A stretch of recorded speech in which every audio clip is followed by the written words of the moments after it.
on mute because I was already, hey, girl, and I already started. I had myself on mute. It's your girl, Morticia Sherman, that unapologetic therapist. I have to give a disclaimer tonight. I have not been giving disclaimers when I have my show, but this show is unapologetically done with regards to this is our opinion. This is my opinion. This is my guest's opinion. It's not nobody else's opinion. We're just out here stating our own personal facts of what we grow through. Notice I didn't say go through. What we grow through every day in this mental health community. I am your unapologetic therapist, Morticia Sherman, here to deliver to you the unapologetic way of how we handle mental health. We handle mental health with unconditional love and safety. We care for the people that we speak to on a daily basis, those who we are out here helping in the mental health community. Now, please understand. And please, when I say please understand unapologetically. This is the season for seasonal affective disorder. Seasonal affective disorder is a disorder that happens, from my understanding, twice a year. You have the winter and you have the fall. Actually, it happens when time changes. So, government, United States government, world government, please leave the time alone. Please leave it alone because you're causing people to have these emotional up and down, whether it's daytime, nighttime. If you sleep longer, you stay up longer, all of this other stuff. That's the part of seasonal affective disorder. It is not, I tell you, it is not the same as depression, but it has depression symptoms. Yes, you will be sad. Yes, you do sleep a little longer because, again, your body is trying to adjust to the time change.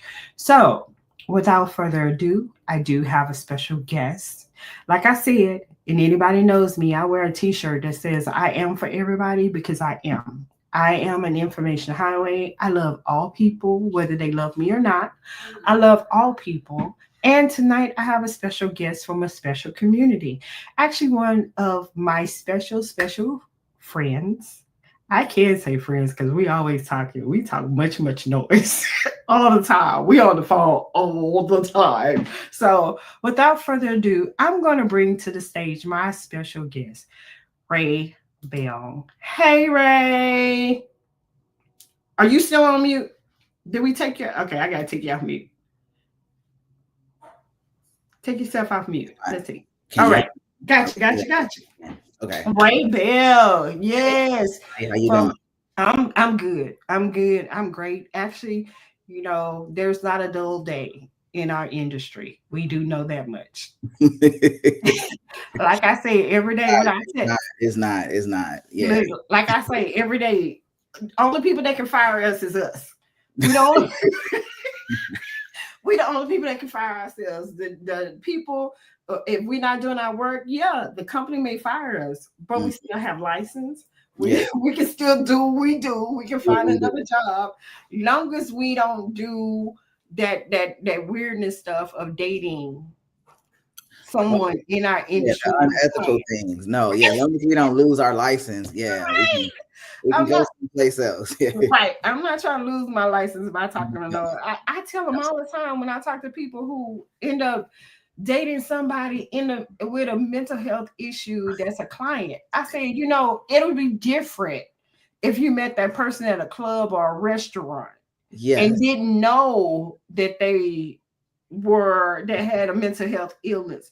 Yeah. But when you date them and they one of your clients, I that's know. a whole different story. Well, I mean, that's unethical because it does feel like you might be preying upon, certain people sometimes. So Yeah. I don't like that. Yeah, that's crazy. Yeah. Yeah. I ain't gotta do you. I say this to myself. I already have my own mental health illness, my own mental health issues. I can't, I'm trying to figure my own self out. Be trying to sit up here and figure Exactly. out somebody who got No, no. they don't. Yeah, just about every therapist has a therapist. You better, you better have a therapist. Yeah, yeah, exactly. Let me tell you. Or I really like our circle. You had BU and Vic. So Victoria, we sitting there, boy, the conversations that we be having. I promise you, I think if our therapist heard the conversations that we have, Definitely, yeah. We go in. But you have to, in our profession, you need that release. you So do. some things we do need to find the silver lining. Some things is just straight up. You have to find comic relief within it, because if not, it will take you out.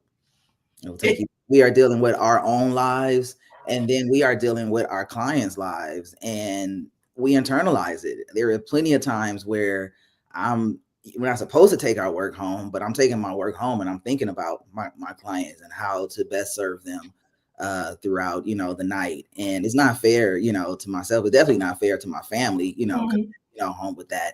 But how can you not? I mean, these are people. This is not like we're managing resources and, oh, I can just, throw some money at this issue or resolve this problem that way. These are people's lives Yeah, that are yeah, affected. And some, of course, it's been their whole life that's been affected, with certain things. And they're looking for some type of answer and some type of relief and refuge through us, that I hold that personal, to be able to provide that level of care just to help. And if I can make just a little bit of a difference, then I yes. definitely feel valid within my job. Yeah, just a little indention, and we both, not just we both work together for one of Texas top, well, Harris County top industries in mental health, but we also are in our own internship of becoming fully licensed. So Yes. it's best preparing us. So we have really a threefold situation, working a full time job, doing the internship to get our license, and also having clients within that private practice to be able to do the services that we do outside of everything, Mm, So when we work, and I have to say this, in this mental health industry, when we're working with mental health clients, we get a vast majority of a lot of people who really don't understand the services that we're offering. Because when you say, hey, I'm your therapist or I'm your clinician, mhm. a lot of times they're like, are you the psychiatrist? Yeah. No. Well, people don't always understand the difference between those two. We both are dealing in mental health, but we Mhm. just come from a different perspective. So I recognize that a lot of people don't fully understand like the difference between that, especially our clientele. They don't understand, those things. So a lot of education is there. I tell people I'm the educational therapist, and that goes in regards to like my background. Mhm. This is my third career. So being a Oh, little okay. Let's get some information. Who is Ray Bell? Uh, I am just a kind-hearted person overall. No, but my background professionally, I am a military vet. I'm retired Air Force, so I did serve for 20 years. Don't let the baby face fool you. Don't Don't I know? yeah, everyone doubts that all the time. I am also a school counselor, licensed school counselor, and now a licensed professional counselor associate. So as an intern right now. So this is my third career. But of course, with the school counseling, I was still within the mental health field, but just catering to the youth, and slightly different. We dealt with primarily social emotional issues. So everything just to get the students back into the academic environment. So not fully dealing with, diagnosis and things like that. And now I'm full blown into. Okay. So what made you do the change? I mean, what caused the change to happen from school counselor, even though you're still licensed to do so? But what caused the change between the transition between school counselor and the licensed professional counselor? So I'm dual degreed in both, and I knew that eventually I was always going to come this route. I thought be a little bit, later. I have an affection for the youth, so definitely being in school counseling, that's where I wanted to be. But I didn't fully understand that as a school counselor, you're doing primary work, still as the old school, you were a guidance counselor. So it's a lot of the academic and guiding them, more like career counseling, where I was guiding them into education and making sure that they were, solid on their either college or vocational career, and then doing a lot of I won't say even a lot, minor dealing with the mental health side of like social emotional issues. So conflict resolution, dealing with groups, things that, pertain to the academic environment, test anxiety, overall anxiety, that the students were having, especially during COVID. We saw like a lot of, transitional time for the kids. So we were present during those stages. And if we have crisis on campus, because unfortunately you do have youth that go through crisis, and we had, either a suicide of or a death from a well-known student or a teacher, and so we came in, provided services during that time. But other than that, the vast majority of the work was doing a lot of the academic side, and that's not where I really wanted to be. Okay, so you can tell the difference in what you're doing now from Yeah, what you were doing before. So now you honed in, yeah. and the licensed professional counselor, which gives you can still work with children Hmm. as being a licensed professional counselor, Yes. then also with being with adults. Have you found your, of course, everybody say your niche in this industry, or what's your specialty? I have not 100% yet, Okay. but definitely where I'm leaning to and where I know I'm going to go, because even right now, in not identifying the niche clients, your niche will come to you, is what I've come to realize, right? Mhm. People know, and they know what you're good at, and it's almost like they come, right? So definitely dealing with the LGBTQ community. That is a community that means a lot to me, because I am a part of that community, and so I have firsthand knowledge and understanding of the different things that we go through, and especially in mental health, and being underrepresented in so many areas of this American society, and in our walk. So definitely, I want to strengthen that community and serve that community any way that I can. But it's not to say that I'm not going to isolate myself. That's the only people that I serve. Don't get me wrong, because that's not where I want to be as a clinician, either. But definitely, I want to harness my skills there.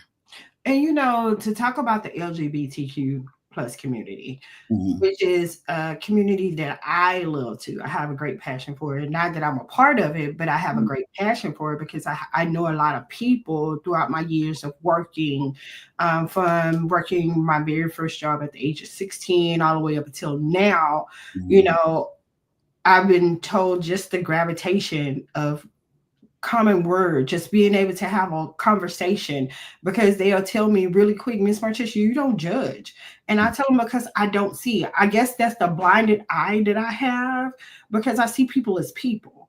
But when we talk about the LGBTQ plus community and the underserved community, because it's a lot of fear in that, of people wanting to be able to talk to somebody, but fear of being judged because they chose the same sex instead of the opposite sex.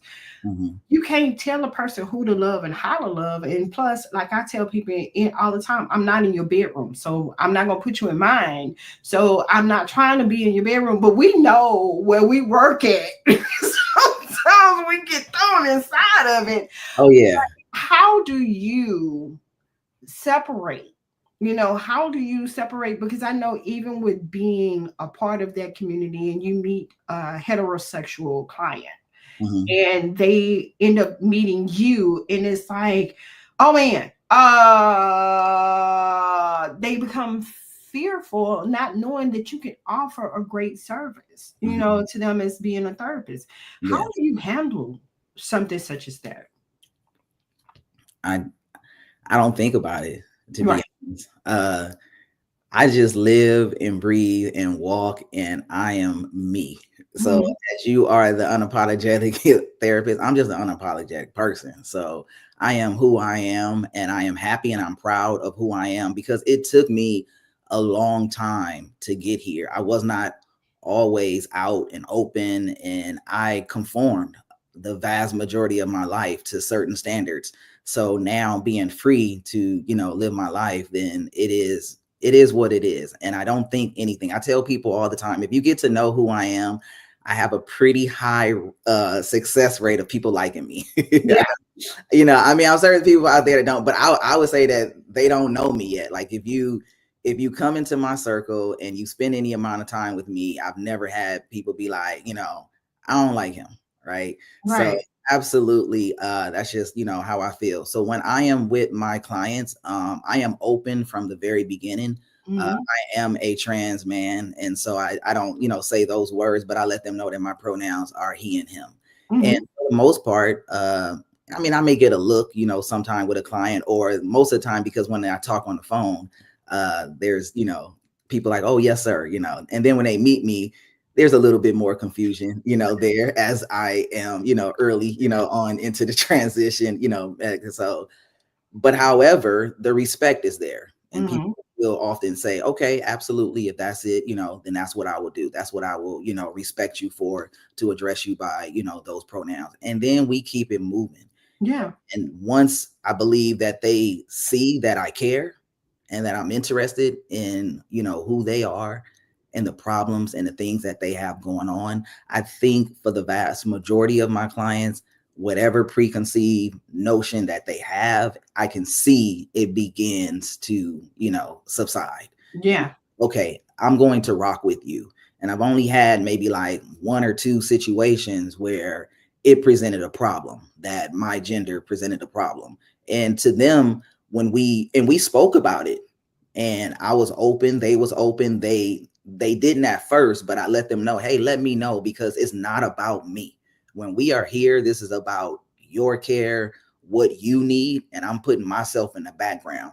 And that's what we are all supposed to do regardless. We're supposed to come in with being non-biased and non-judgmental of our clients. So if what you have going on and your views and your perspective of life will not allow you to be represented by me because it's going to trip you up, then let's find you somebody else. Mm-hmm. Still care that you get the care that you need and the services, and you're getting the treatment by somebody that, you can vibe with. Because even if I wasn't trans, even if I wasn't in the community, it's a likelihood that every client would not vibe with me.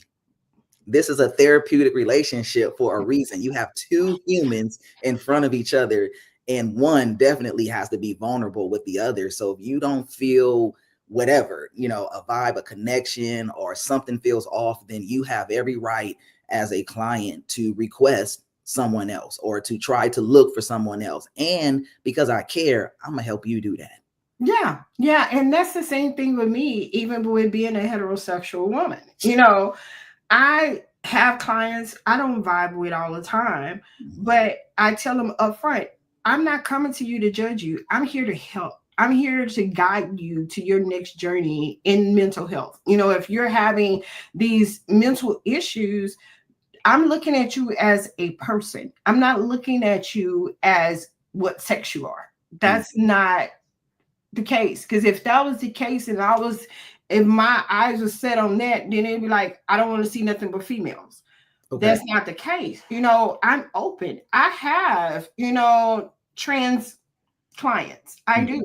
I had one that I was like, wait a minute. And the relationship became such a great relationship till she was like, Miss Martisha, you're calling me to check on me to see if my relationship is this. And I was like, yeah, because at the end of the day, you are dating a guy. Mm-hmm. And if he puts his hand on you, I'm going to be like your girlfriend. I'm coming over there to get him. And she was like, what? Yeah. I was like, yes, because I see you as who you want to be. Mm-hmm. That has nothing to do with me. Yeah. At all. I just want to make sure your mental health is on point, Mm-hmm. and no, he cannot treat you like that. No, he can. And we was just having this whole girlfriend vibe. And I was like, wait, hold on. I gotta pull myself back. I was like, wait a minute, you might make me come over there and do some things. Yeah. And she was like, great.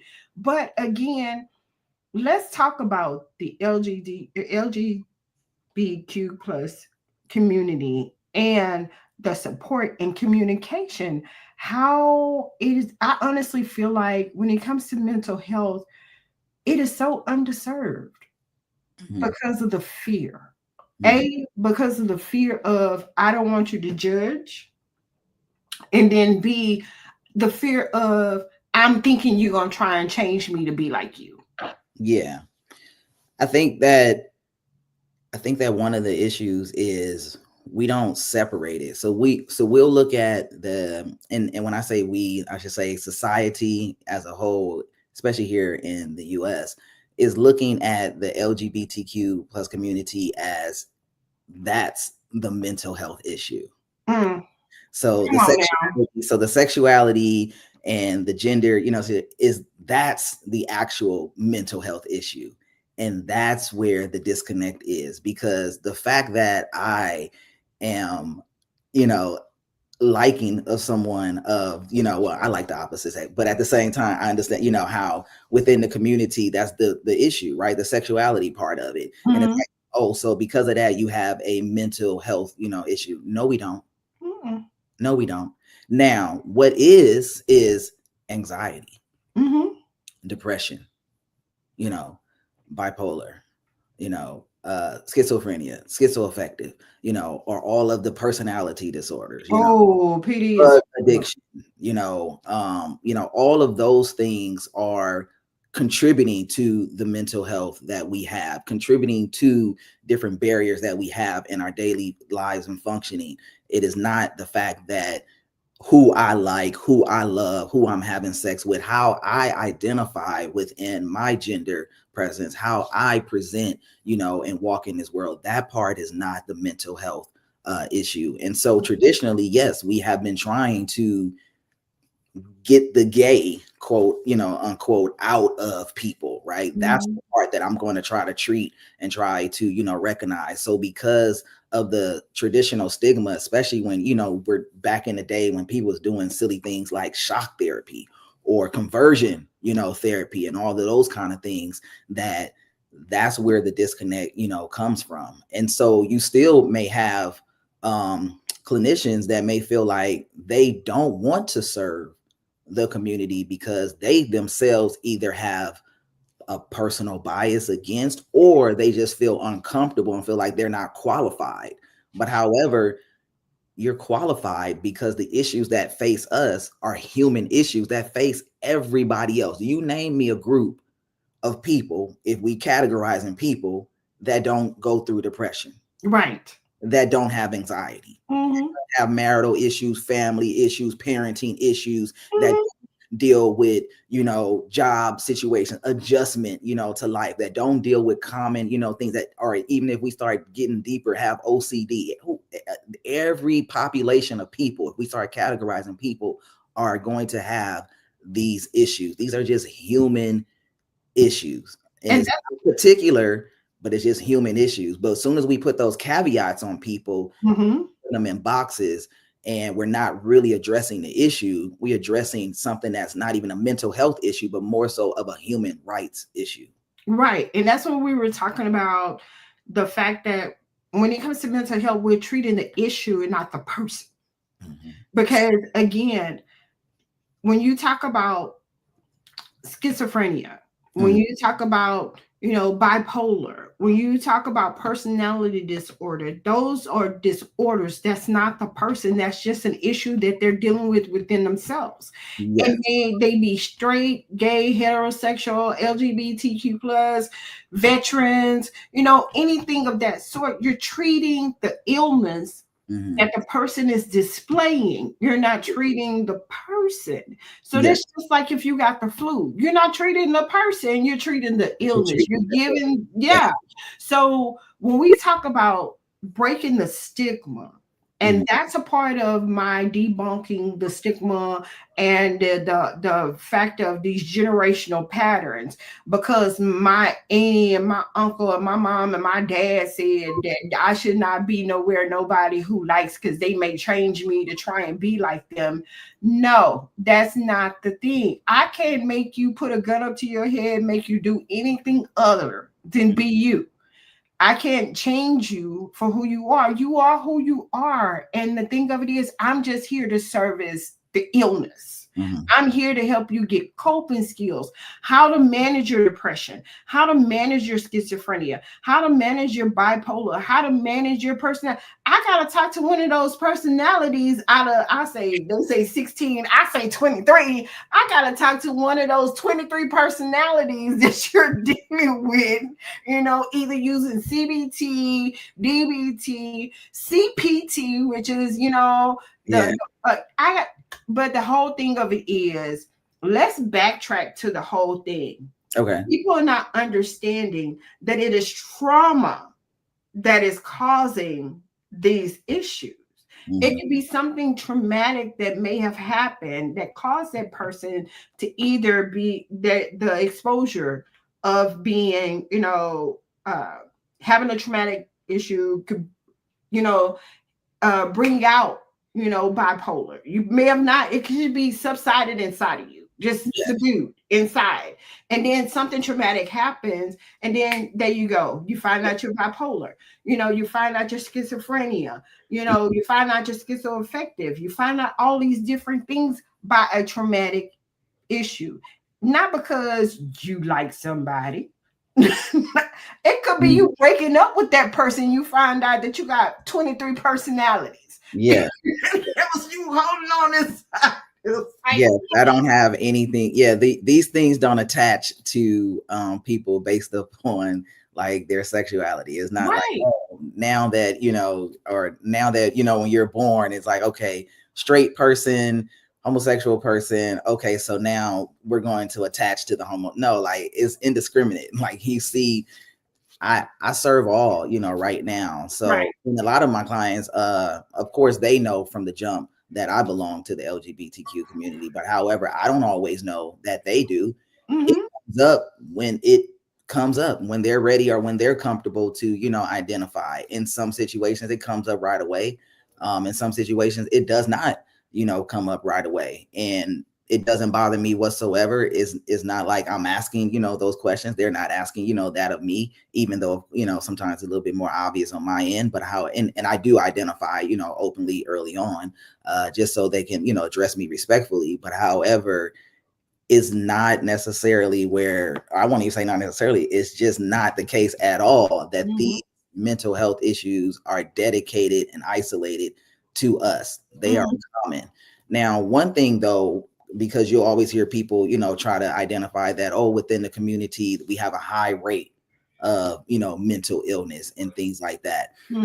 And yeah, that is true. I cannot deny that. I mean, within the US population, we make up about 4% or so of the population, but within that 4%, a good 30, to 40% are dealing with mental health issues and crisis. So that is very high within our numbers, but people don't look at reasons why. What's the causality of that?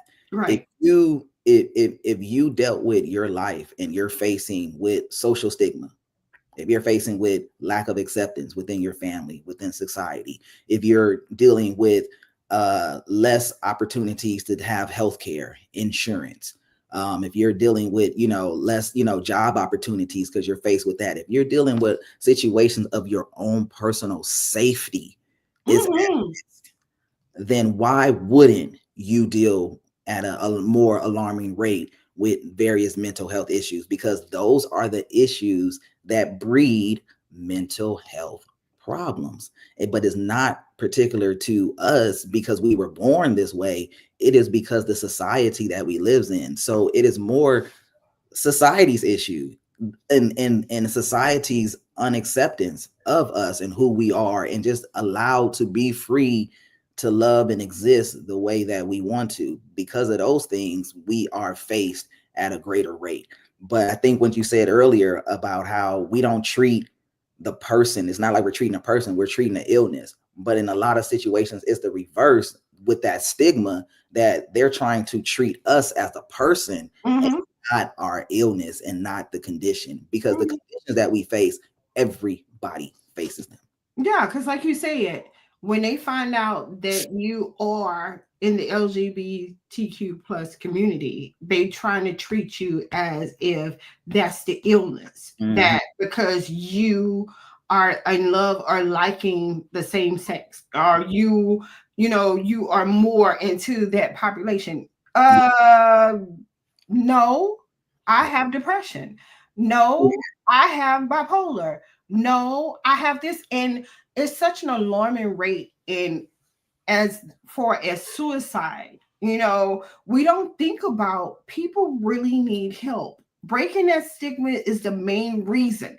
We got to break the barrier. People need help to stop and decrease the suicidal rate, decrease the homicide. Homicide is getting higher, even with that, because people are really out here targeting people for their person Mhm. instead of the illness. Yeah.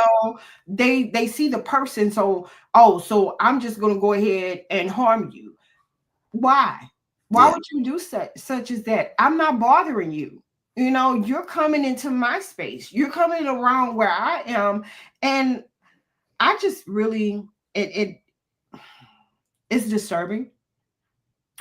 And it's very disturbing that we can't all just be, why we just can't all just be. Yeah. I can't, I don't understand. And I guess even as a kid, I never could understand, because I remember, and I'm going to go back to my childhood. Okay. I remember my mom, them having friends who were a part of the LGBTQ plus community. Actually, my hairstylist growing up as a little girl, man, I mean, she was great. And honestly, if I still had natural hair and she was still alive, I would still go. But the gift, when you get to know someone and you get to know them as the person and not their illness that you claim that's an illness, but you get to know the person, you get to see the person, Mhm. you know. But again, I have to go back to society and society's way of putting labels on people because it feels comfortable out of fear. Mhm. Oh, they're part of the LGBTQ plus community. They're dangerous. Oh, I don't want them around me because, again, and I'm going to go back to that over and over again because I heard it so much. Oh, if they come around me, they're going to want me to be like them. Or remember, oh, wait, hold on. I'm going to go back. Let's backtrack to a conversation we had in the office. Okay. Oh, when we first met, man, we were laughing so hard. It was like we knew each other for a long time, but we had another coworker sitting there. And remember, it was like, oh, if they come inside of the room, they're going to start flirting with me. And I was like, don't nobody want you like Oh, that. won't you? Yeah, that's laughable. So you definitely had that. Okay, so when I was in, of course, when I was in the military, this was always a comment, because when I was in the military, I served under Don't Ask, Don't Tell, Mm, and back then I wasn't out. I wasn't. And that's my background. I grew up very religious, so no one knew, so I was just closeted, and I won't even say closeted to a degree. I was closeted in my desires, but not closeted in my behavior, because I wasn't even acting up on it. Like, I was mhm, really that, like, devout into religion, and I grew up under, it's a sin, you're going to hell, and I knew, the acceptance, would be harsh. But back then, growing up in the 80s and the 90s, lack of representation as well. Like, mm, there was no solid people in my high school, in my family, friend circles that were openly out. So you just didn't see those things. So I'm certain there was other people there, but just like I conformed, they, would have been conforming as well. Over the years, people, it has become more accepting. But I was saying, I was served under Don't Ask, Don't Tell, mhm, right? mhm, So during that time, a lot of homophobic behavior, Man. amongst, us, definitely amongst, men, because the thought process was that if you served with a gay man, that gay man was going to come after you, as if being gay, you don't have no longer control over your sexual desires. So being gay back then was, you were a deviant, you was a sexual deviant, and it was always equated to being a pedophile, being a rapist. And I'm like, are you serious? Like that has nothing to do with homosexuality. That has nothing to do with sexuality, period. If you understand the nature of a lot of people who are the people who are rapists, it doesn't even have anything to do, it has a lot to do with their power and, and the way that they view and they see, things. So miss me with that. And so when people are saying things like, oh, they're going to be attracted to me, or I feel uncomfortable because they're looking at me, first of all, I got eyes. I still have my own preference. I still have things that I'm attracted to, and I'm not attracted to everybody. I never, was, and nor is anybody else that's in the community. They have a preference. There are people that they like, people that they don't like, people that, hey, that's just a homie, that's cool. And then they're not. So even whether if it's same sex or even within the trans community, like, no, everyone is different in that regards, and people was trying to put these blanket standards up on us in that regard, and I hate to see that. So you don't need to be uncomfortable. That's no different than a heterosexual man or a woman. You're not uncomfortable by every single man. Would you believe that every man that says hi wants you? If Some women do. Some women do. You're right. Some women do. Some women do. Okay, you got me there. I was just trying to say, because I was like, if you're a man with, but yeah, you got some. They do. But let's be real. Yeah. Okay, even for those isolated people that think that way, another person is gonna set them straight and be like, don't everybody don't want you. Stop that. But however, on now when we start talking about homosexuality, it's like, oh, but they might, like, are you serious? So now I don't have control over those things. And then another argument was, I don't want that around my children. You got so much garbage around. Do people not see these kids that be on social media? They got so much garbage in their life that you really need to be concerned about. The least of your concerns is being around someone who is a part of the LGBTQ community. Like, exactly. Like, okay, yeah, miss me with that one too. But they make up all, because it's fear of the unknown. And I get it. You don't have to understand. There are plenty of things in life that I don't understand, but I recognize that it's here. I recognize that it exists, and I recognize that it can serve me, and it doesn't have to scare me. And I can move on and be, and I can move on and I can have my life being an issue. But however, all of a sudden, people are so afraid and so scared of, the community that they're bigots, that they're cruel, that they're doing all kind of things just because of that fear that they have of the unknown. And you don't have to understand it. I'm not asking anyone to fully understand my position, my sexuality, my gender, my transition, or any of those things. But as a person, you can still respect me, even if you don't fully understand. And to be honest, you will never fully understand unless you're walking in my shoes. Unless you're walking in someone else's shoes, you won't fully understand. Actually, you won't fully understand anything about another person's life unless you're walking that walk. And when we talk about bias, I remember having to learn not to have a bias as a therapist when, for me, and all the things that transpired throughout my life, domestic abuse, from domestic abuse, being raped, being, just all those different traumas that happened in my life. I had to learn that when somebody else says that they've been through that, not to be biased, because I was very biased. How you say you was, domestically abused? I don't see no scars. You happy with this guy, you sitting up there, you happy in this relationship, and things are, going good for you. And then I remember what really helped me was working in a mental health hospital. Okay. And I had to do groups. I love groups. That's my niche. I love groups. I Okay. love groups. That's one of my niches. I Gotcha. love groups. And sitting there, and I remember one of my coworkers was like, she acted like the therapist instead of the tech. Because I took my tech job serious. I Okay. was, I was very serious. And I remember this young lady, and we was talking about rape. And another young lady sat up there and she confessed that she had been raped.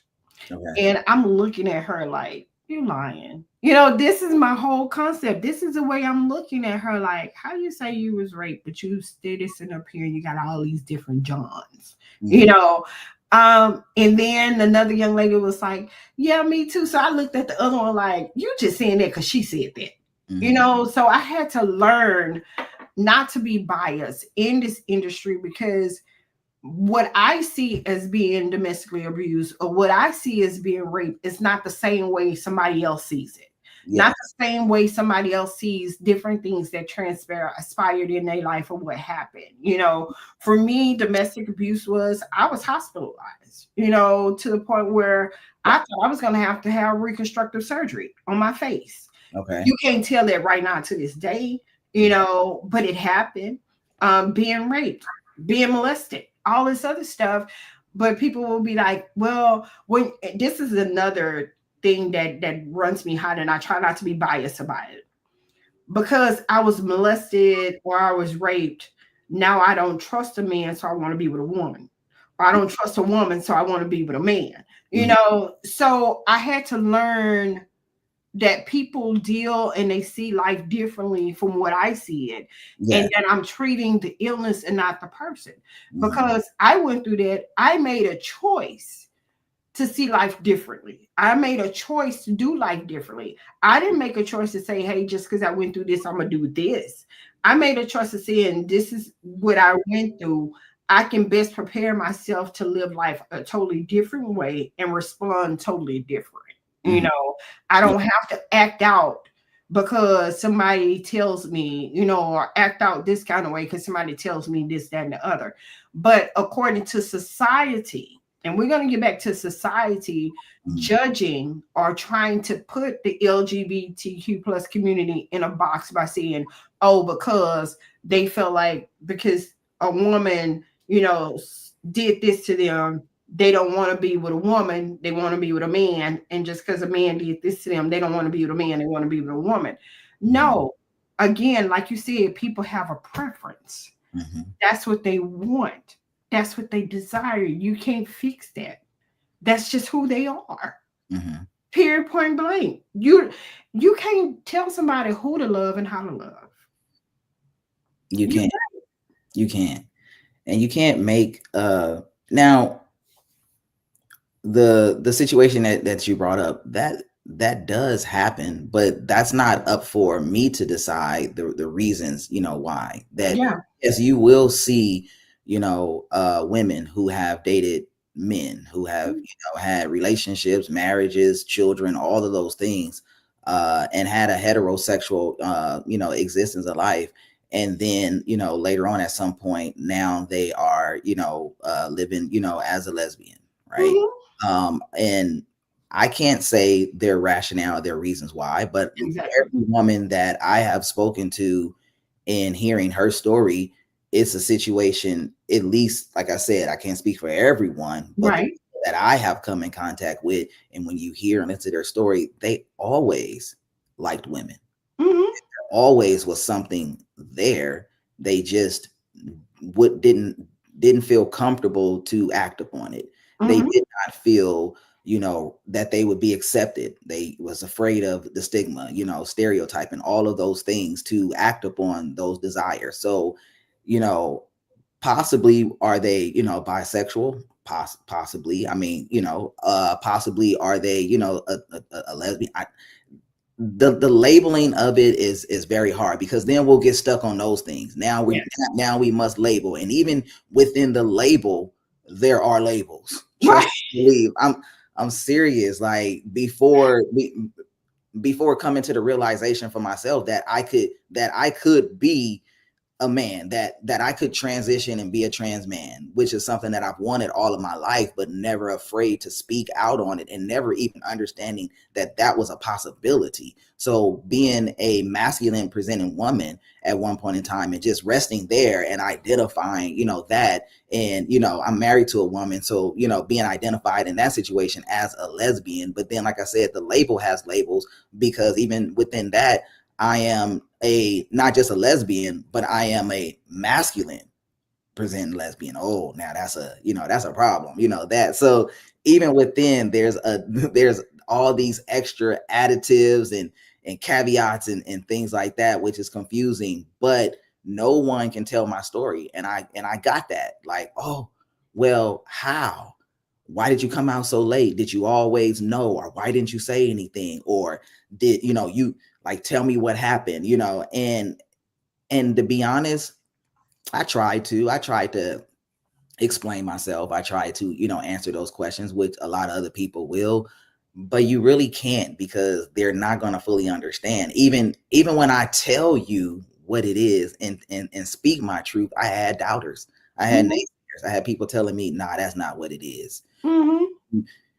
Trauma. Or when I had one of my best of friends that I lost, once I came out, and that hurt really, really bad. Like, and we were like best friends where we talked every day. That he was like my brother. He was like family. My kids called him, uncle and everything. And then, he abandoned me, like, when I came out. But, part of, his was like, oh, most it's some trauma or something, has, happened, what's going on, and it's like, that wasn't it. I always had these feelings, and people don't understand that, because they're like, well, if you always had these feelings, then why didn't you express them earlier? Like, this is why, because when it's the minute that I do, you abandon me. You Right. bad, that hurts. Like, that's a scary thing, to feel like I'm going to be isolated to live the life that legitimately makes me happy, but then I'm also be sad and lonely as I'm doing it too. Like, that is a hard realization to come to, and it takes a lot, and that takes a toll mentally. So when we talk about mental health, these are the things that are contributing to sometimes our high rate of having, mental health issues. So it happens, like I said, that sometimes, yes, you will see those things, and it appears to be a correlation, but you still have to speak with that individual person and understand their story as to why earlier, were they not, being honest and true to themselves versus, now, and accepting them for that, and understanding that that mess is hard. Yeah. It's legitimately hard. And then even when I transitioned again to telling, people, because I had to come out twice. I had to come out that I was, lesbian. Then I had to come out again that I am trans. And each time it was scary. I cannot tell you the amount of anxiety that I went through having to tell. And I didn't even tell a lot of people. I told close friends, a few family that I was close to, and then everyone else finds out in passing. Hear it word of mouth. You see it on social, whatever, and you have people call me up, be like, are you? Yep. So yes. Oh, okay. I promise you, I did.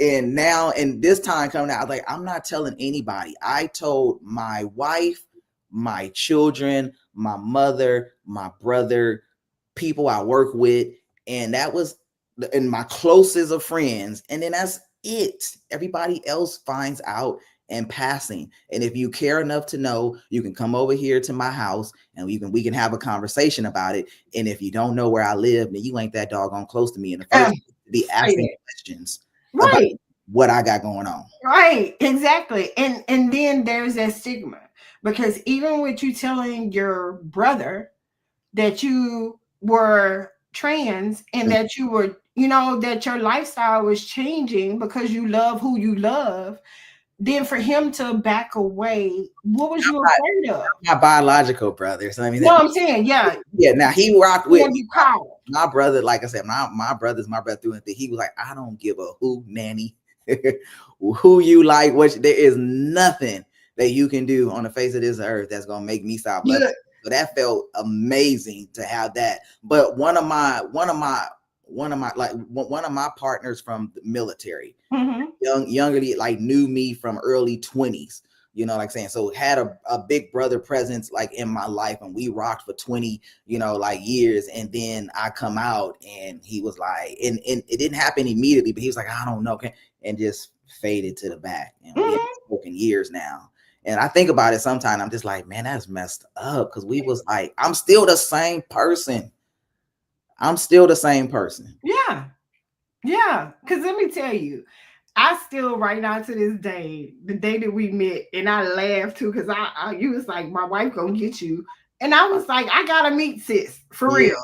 Because I was like, where's this cologne she find it? Because I'm gonna get in I'm gonna get in trouble. So it was so funny, but it was like we knew each other for years, the way we just all just came together. Me, you, and Victoria was like, is Ray coming in today? No, Ray not. Ray, I was like, man, it was just family. yeah, Because again, when you know better and you do better, you respond better. You yeah, do. When you know better, you do better, you respond better. And I saw you as a person, but we rocked so well because it was like Ray just, but it took me a minute because you was laughing at me trying to get the pronouns together. yeah. That was so funny. I was like, did I just say that? What did you bring? Did I change the conversation? What you bring for lunch? Yeah. I probably did. And it doesn't bother me. So and I'm happy for that, for myself. And I do, Mhm, and I'm in a number of different social groups and communities where, of course, some people are very, very offended and very, aggravated if you get the pronouns wrong. And I get it. mhm, Everyone has a right. Like, you can advocate for yourself, you can demand, you can set boundaries. All of those things are, personal. mhm. However, me personally, like, I don't jump down people's throat if they misgender me. Like, when I'm out in public, this is my response. They hear my voice and they're like, "Oh, yes, sir." And then they turn around and then they're like, "Oh, I'm sorry, ma'am." And I'm like, "Oh, no, we good. You had it right the first time." And it's like, no, or there are some times where, I'm out, and probably depends on what I have on, or I'm not sure, or how the clothes are shaping, to my body, because every, clothes and designer, is different. That Mhm, I may get, yes, sir, all the way through, some people, and that feels amazing. That's a great day, in that mhm, time. But you're a stranger to me. If I'm out and about and you're at the grocery store and you're handing me back, like my change, and I'm like, okay, have a good day, thank you. And they're like, oh yeah, you too, ma'am. I'm about to head out. I'm not about to have an argument with this. right. Say you, because if they said, ma'am, they genuinely meant respect. They were doing something that is respectful and that's cordial. So I'm keeping it pushing and I'm letting it go. However, though, if we see each other commonly, we work together, you're my family member, you're my friend, and you fail to get it right, even if you mistakenly get it wrong, muscle memory, and you mispronounce me, we keep it. But if you correct yourself, be like, oh, I apologize, and you get it correct, we're good. Now, if Mhm, you're doing this habitually and I can tell now that you're trying to be disrespectful, I'm gonna check you on that. mhm, You don't have mhm. a problem with that, but now that just lets me know that you're a disrespectful person anyways.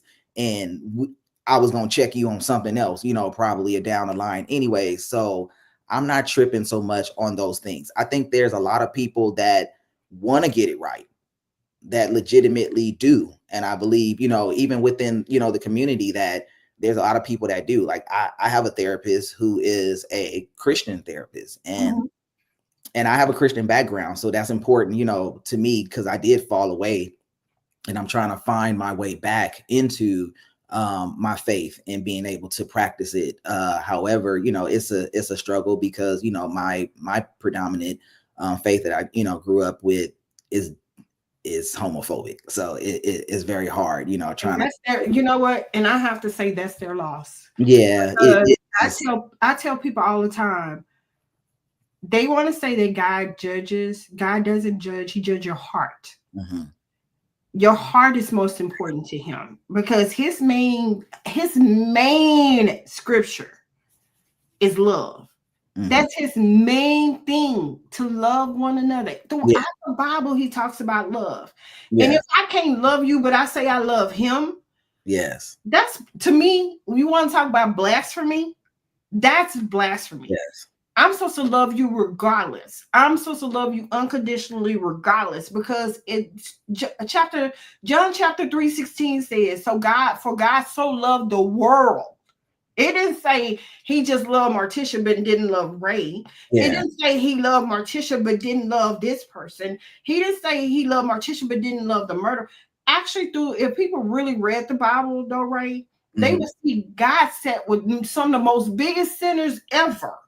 But he flipped the table inside of the church house. Come on now. Yeah, all of the heroes of the Bible have checkered passes Mm, if you look at the history of it. But yeah, when they was asked what's the greatest of the commandments, to love thy neighbor as they love, as you love yourself. And it was spoken about in where, how can you love, a God that you cannot see, but you can't even love your brother who you see every day. every day. So absolutely, those were, things that was definitely, hard, and to lose, that faith. But as I was mentioning, having a Christian counselor that I had bias coming in. I was very much so afraid that I would be judged because of my personal experiences. But however, she's been great, Mm-hmm, and wanting to learn and to understand. And so mm-hmm, we deal with sometimes the misgendering, but it's just her inexperience, and I don't believe it's her heart whatsoever, because she came in very open, trying to understand and to ask questions. uh mm-hmm. and I appreciate that. Like, anyone that comes asking questions and trying to get understanding, let's have a conversation, let's talk Yeah. about it. I'm an open book, I'm not shy about those things. Now, if you're coming to ridicule, if you're coming to judge, or if you gonna try to trip me up, then no, I'm a pass, on that. Mm-hmm, That's the way I provide care to my clients as well, that I'm coming to understand. mm-hmm. As long as we keep that, then I believe that the disparity that we will see with being able to serve, within the community as, clinicians, those things will, subside. But society has to lead that way, because we have so many entities. I mean, if you just think about the presidency, if you just think about the election that we just had, Come on now. one huge topic was about transgender rights, Mm-hmm. and a lot of the transphobia, and that was a huge presence that a lot of people were like, oh, if it wasn't about the immigration, then the next thing, or both of those things, was constantly brought up, about transgender rights, about the bathroom, which bathroom you can go into, the president, proclaiming that he's going to strip all of the rights, he's going to stop, transgender care, surgery, all of those kind of things. And if you don't think that is going, if that legitimately happens, and if you don't think that is going to have an adverse effect on mental health and create some crisis situations within the community, then you are sadly mistaken. You are sadly mistaken. That is going Well, to be. I have clients that after the election who are in the community, that those were some hard sessions, because they were all fearful. They were all breaking down. They were all in a frantic. They were all mhm.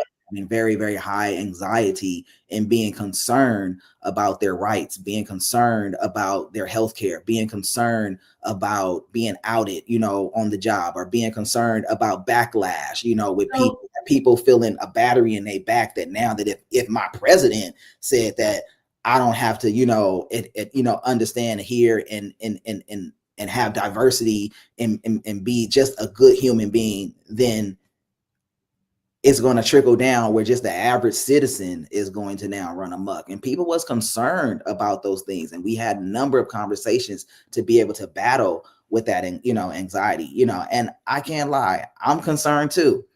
but I have coping skills and strategies and things like that that allow me to get through those concerns and are not allowed to consume, me. But it is real. It is a concern, and I wonder and I worry. That was one of the things, even within my home, that when I did come out, that even my own children, who are very, very supportive, my wife, very, very supportive, was concerned about was safety.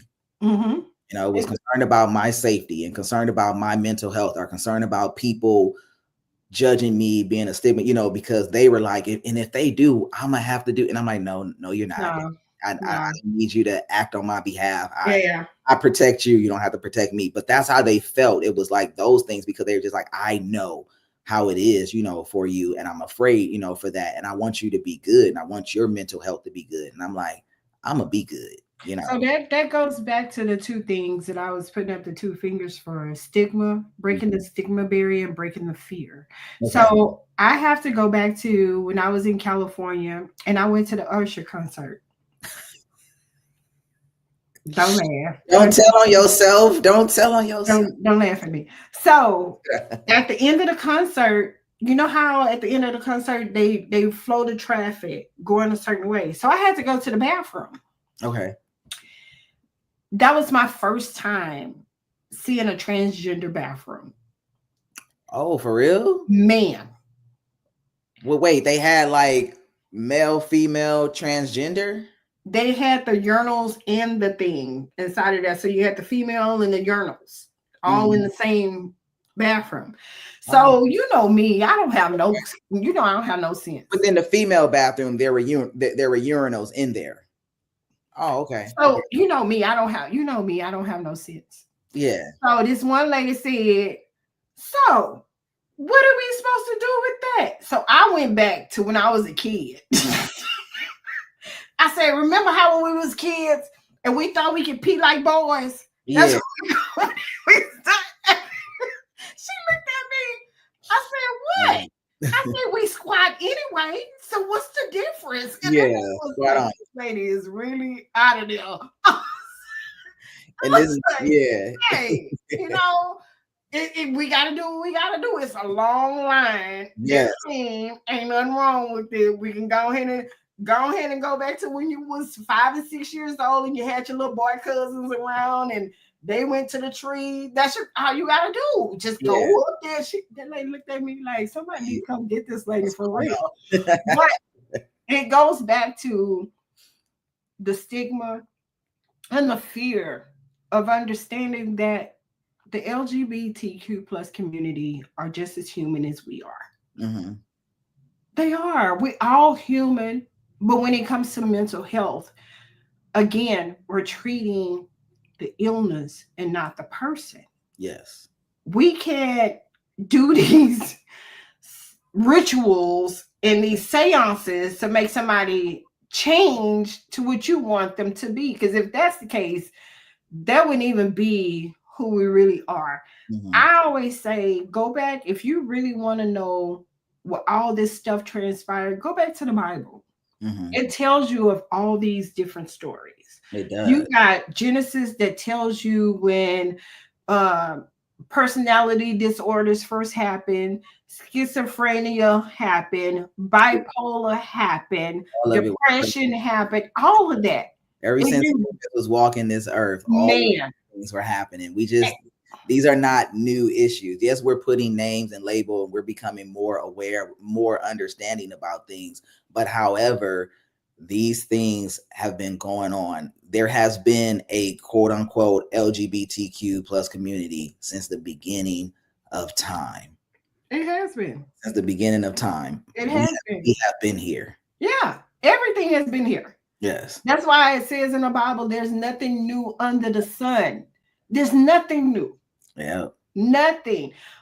God just wants us to love one another and not judge. That's why whenever I have a session, this is maybe whether we at work, in our work community, or if I'm private practice. I always tell people, I walk in and I tell them, hey, I'm telling you right now, I don't have a heaven or a hell to put you in. I don't. So don't expect for me to judge you. I may laugh or bust out laughing at something you may say that may be funny to me, and I want to respond, but I'm not going to respond the way you want me to respond. Okay. But therapy to me is about us having fun, because when we have fun, you can relax and you can open up. I want you to be vulnerable, because I'm going to be a vulnerable therapist to you. Because Yes. every time when I have a session, my sessions are based off experience. I'm not giving you the book version. I'm not Sigmund Freud. I'm not trying to shock your brain. Mm. I said it a couple of weeks ago when I worked at the hospital. They were still doing ECT. They still do ECT. All When right. I was taking clients to their session for ECT and waking them up at 6 o'clock in the morning, the first thing I would tell them is, "Oh, we finna go have extra crispy thoughts." They was like, "What is that?" I say, "ECT, extra crispy thoughts." They're going to shock your brain, and your thoughts are going to be extra crispy. That's what they're going to be. That was cute. It Right, was. right, right. But the thing of it was, is to make them relax. But I learned ECT was just the shock therapy, even though it has changed over years. I Mhm. mean, centuries, because shock therapy back in the days, it wasn't nothing. They were not giving you sedations. They Mhm. were putting this ball in your mouth, Mm. tying it up, and shocking you, or either drilling in your head to find out what it is that's going on inside of your brain. Do you know how many people lives Yeah, were losing their lives? that's so The horrible. thing of it wasn't, even when it came to someone saying that they were a part of the LGBTQ plus community. Of course, they didn't have the titles back then. Mm. It was just, oh, they're having suspicious behavior because they want to be with a man, or they're having suspicious behavior because they want to be with a woman. And I'm trying to figure out what's going on. Something's not right. Their brain is not working. So then Yeah. you want to send somebody to this institution, not knowing that they will never come out the same, ever, because of the stuff that was going on. But if people actually had an opportunity, and I'm saying people, which I mean general population, I'm going to even talk about those who have never, even those who claim to have their bachelor's in psychology, but you Mhm. never went and got your master's to know what really transpired. Yeah. Those who are life coaches who've never endured what is being taught in a master's class for Mhm. clinical psychology or mental health. If you really read the stuff that we had to endure in a master's class, that will really bother you Yeah. mentally, because Yeah. of the stuff that we had to learn Yes. and see in these books that Yeah. these theorists were doing to people back in the days. How Yeah. can you have a person salivating like a dog for some food or water? That's torture. Very That's much so. torment Yeah. mentally. So I have to ask this question Okay. of you. And this is your opinion. And that's what I said in the disclaimer. That's our opinion. Okay. When it comes to the LGBTQ plus community, how can we best support, and how can we best communicate to where this stigma and this fear will subside? I know it won't ever change, Mhm. but if we just help a few, one or two, you know, to really understand the nature of it, what would be your advice in that? How can we best support, and how can we best communicate with those who are in the category of straight, straight, Mhm. but straight, when it comes to understanding how can we support and communicate better with the LGBTQ plus community? I mean, one is just acceptance. Stop looking at it like it's an asterisk. Uh, and in some ways, society has gotten better. Like I said, as a kid, me myself growing up, I didn't see representation in schools. I like there was not one that I knew of out person in my high school. But now, or years ago when I was an educator in schools, there were many of young, youth who were, out. Even trans, men, trans women, at a young, age, identifying and being bold enough, and having some acceptance, but of course, having, some people who, were biased, and judgmental. So the communication needs to be there, where if you don't fully understand, but you do have the heart to understand, then you can ask a question. Like, Mm-hmm. I've never met anyone that was afraid of a question, as long as it was genuine, right? Because first of all, even as an empathetic, a part of being empathetic is to ask questions, is to be curious, is to want to know, is to want to understand. That is empathy. So be empathetic, have acceptance, be willing to have open dialogue and conversations, like this, because the minute that we do have these conversations, I believe it begins to break the barrier of the confusion to think that we are so different, but we begin to see our eyes become open to the fact that we're pretty common. We Mm-hmm. have far more in common than we have uncommon. We have Mm-hmm. far more, alike than we have differences.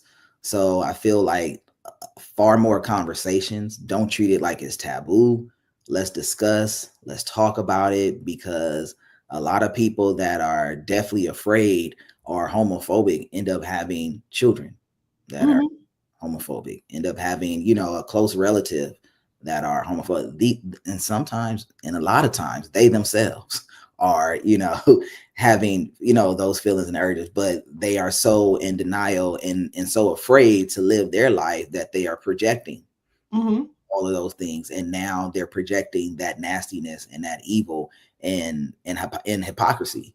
So I think definitely, if they can lead with acceptance, lead with empathy, lead with humility, to be able to say, I just want to get a better understanding, or get the best understanding that I can, and just lead with having some basic civility and humanity, Mm-hmm. going to go a long way in healing and us growing together, as as you mentioned. And I think that over the years, like I said, we've seen progress, and we've seen far more acceptance, and as long as we continue to keep the dialogue there, that we can have even more acceptance, where it feels like it's less of an issue.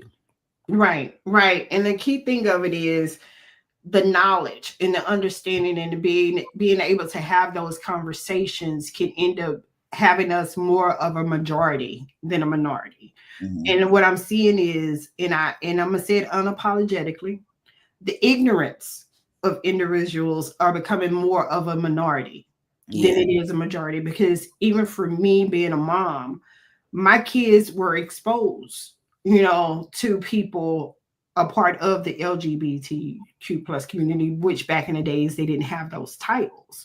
But some of my closest friends are, and I don't love them any different. We have those conversations. I have some polys, I have some bis, I have, you know, different people, but we treat each other the same Hmm. because I see them as a person and not their lifestyle. I see them as an individual and not because society sees them as that. I'm not, even though I live in society, I still, my main thing is to love. Love you for who you are. Yes. Love you for who you are. And I expect the same love back. I don't walk in a room. I've been to many, when I say many clubs,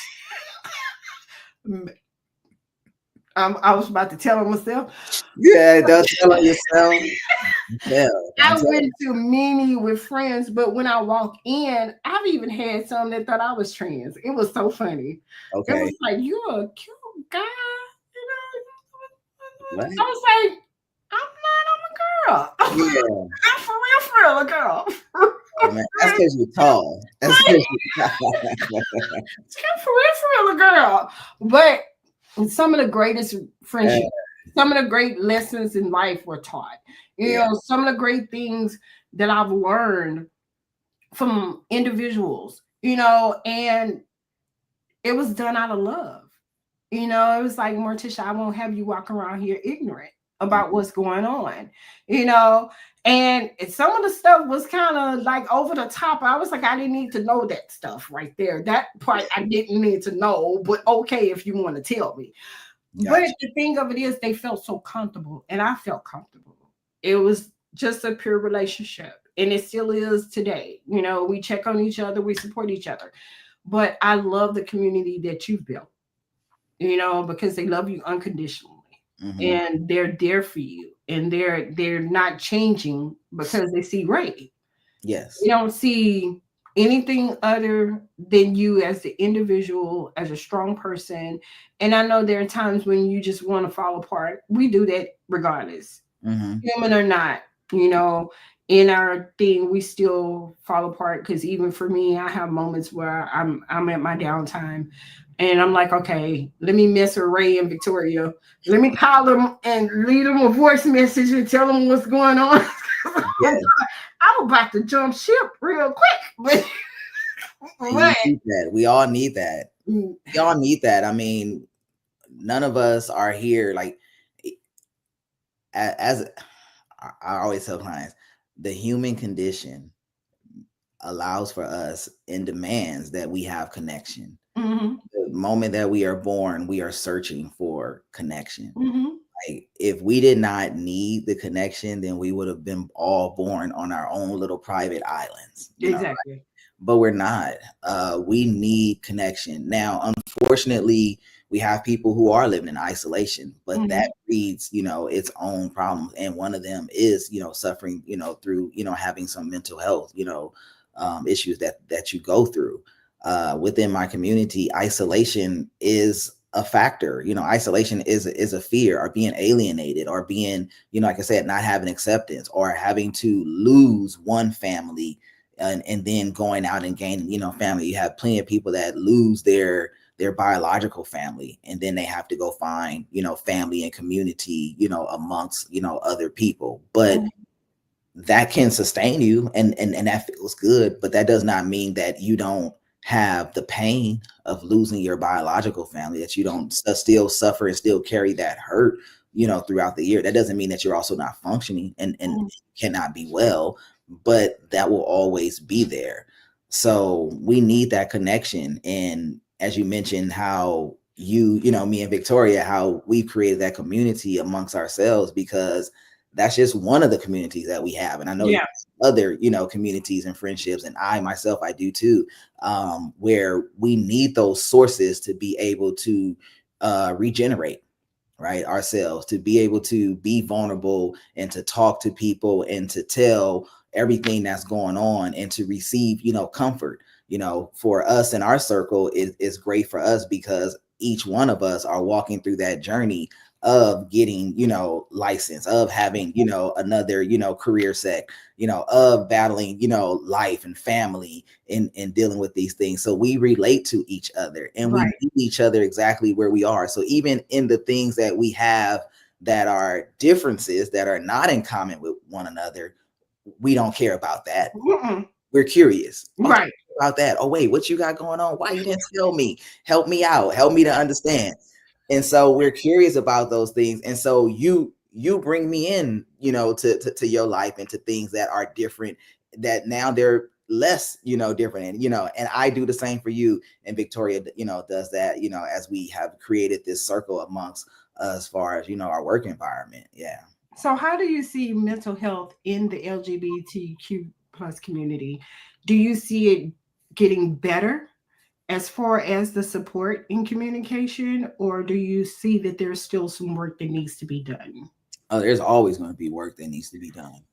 But yes, I do see that it is better, because just awareness, the fact that we are right here talking about it, and Mhm, and open to it, I see it like, and I see that even though the issues sometimes they are met with a lot of bias, don't get me wrong, there's always heavy opinions on both sides, of the table.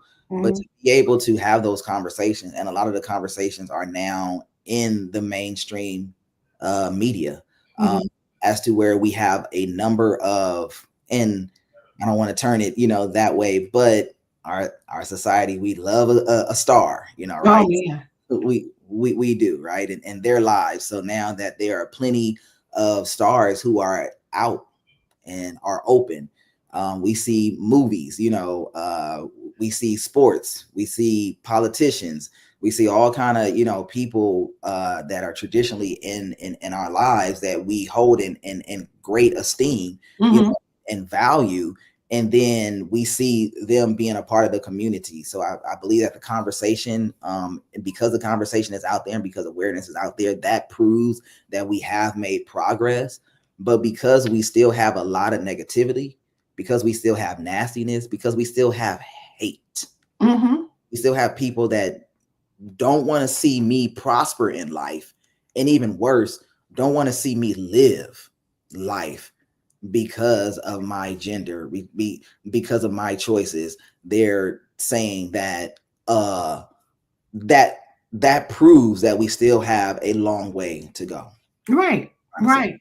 Right. And with that, my daughter just told me this the other day. I didn't even know, science wise, they're now to the point where they can alter a gender of a baby before it's even born. If you don't want to have a girl, you can have a boy. You Or can if they you don't want to have a boy, you can have a girl. So with this happening in America or wherever, just in society, with this happening, we have to be able to be more open to have conversations. We have to be able to be more open to accept what it is. I mean, it's just like even for racism, people are still not, you know, it's so much stuff going on out here. But my whole thing of it is just being unapologetically getting people aware to mental health. You know, everybody of every nationality, race, color, creed has all either had a mental health situation, may have been minor or major. Mm-hmm. You got everybody from every source of community or society, may they be the LGBTQ plus, may it be veterans, may it be doctors, nurses, lawyers, anybody. Mm-hmm. The thing of it is breaking the stigma and getting people more aware to where, if you, again, if you know better, you do better, you respond better. Yes, yes, that's the hope. Yeah, That's the hope. Yes. yeah, exactly. Well, bro, I enjoyed our time. I thank you for coming aboard and just laughing and having some serious conversation with me. And just being you. Since day one we met, you have been just your authentic self. You have been just who you are, just getting to know you more, where you came from, what you've been doing, have our laughs, our conversations, our encouragement moments, just the empowerment moments. Those are great. When you can find individuals that really see you and not see the things that society wants you to see about that person, it makes life so much better. It does. It does. And thank you for having me. And same to you. Like, since day one, like, I get shy sometimes when you No, it's okay. It's exactly, okay. no, but since day one, definitely we just clicked, like, from Yeah. from the beginning, and day one. And I appreciate that, because don't get me wrong, I was concerned, like, I was new to the state. I was new Hmm. to, the career. This was the first job, me having, in Texas. So with all those, various factors, I wasn't for sure how I would be received. And so you being one of the first people that I came in contact with and had such open arms from the beginning, and was like, we in this together. Right. And you meant that, and that was what's up, because we still rocking, to this day. That meant, a lot. And like Mhm. I said, and us having this friendship and building this community and having our professional relationship as well, it definitely means a lot. So you are a wonderful person. You Thank deserve you. every flower, accolade, all the things that you get, and I'm very proud of you. I love to see you shine and to glow. Thank you, bro. I'm telling you, when I first walked in that office, I was like, what is who this person? Wait, hold on. Then I was like, what's that you got on? What's that scent you got on? What's that smell? Yeah, yeah. My wife go get you. I was like, okay, I need to be sis. Yeah, that's the running. I don't know. I won't say it's the running joke, but that definitely is the running thing when I come Yeah. in. Everybody's like, "Oh, Ray's here," because they like, "Yeah, you smell good." Yeah, you already know Ray is in the office. Yeah, What cologne Ray got on today? What cologne sis let Ray rock out the house with on today? So I yeah, was yeah. like, yeah. But Nah, man, let me tell be on you, my case too. She'd be like, "Why you got that on?" right. I'd be like, "Babe, I can't help it. Every one of these colognes smell good. You know, yeah, so what am Exactly. I supposed to do?" Exactly. Well, I am so proud of you. Thank And the same thing because you came from Cali, came in, just jumped off the end. It's like, hey, I gotta understand this Texas situation. I gotta learn this stuff. And you have really showed up and showed out. You really have. And I appreciate that from you. We do, exchange a lot of information and we talk about different things to help us best understand the field that we're in. you. Um, which in I want to say probably less than 90 days, we will be just official, probably less than 90 days or close to 90 days, maybe somewhere in there. I think it's But like 120 for me, but yeah, yeah, yeah. it's almost there. Yeah. But the thing of it is, you're going to make such a great impact because you're so open, to help the people out and to understand what's going on. So you're going to make a great impact. I can't wait to work with you more outside of where we work. Got you. Me Because too. I'm gonna be making them phone calls. Bro, this person said this. I don't understand what this language is. Can you help me out here?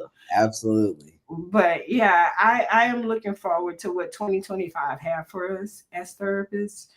So much is changing in the industry. Mhm. Um, again, keep striving. Again, stop taking things personal. Okay. It's not about you. Okay. It's just the people, the people who they are, just the same as they want to change things about us.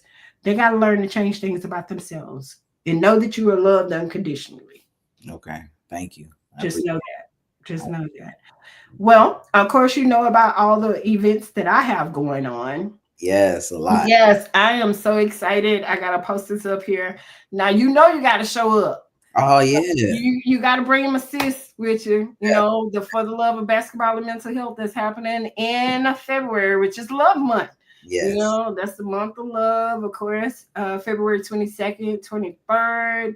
I can address it over and over again. It's really about the game. It's really not about the money, but it's about the game and bringing the awareness about mental health. It's a fundraiser. Of course, we'll be out there supporting the community.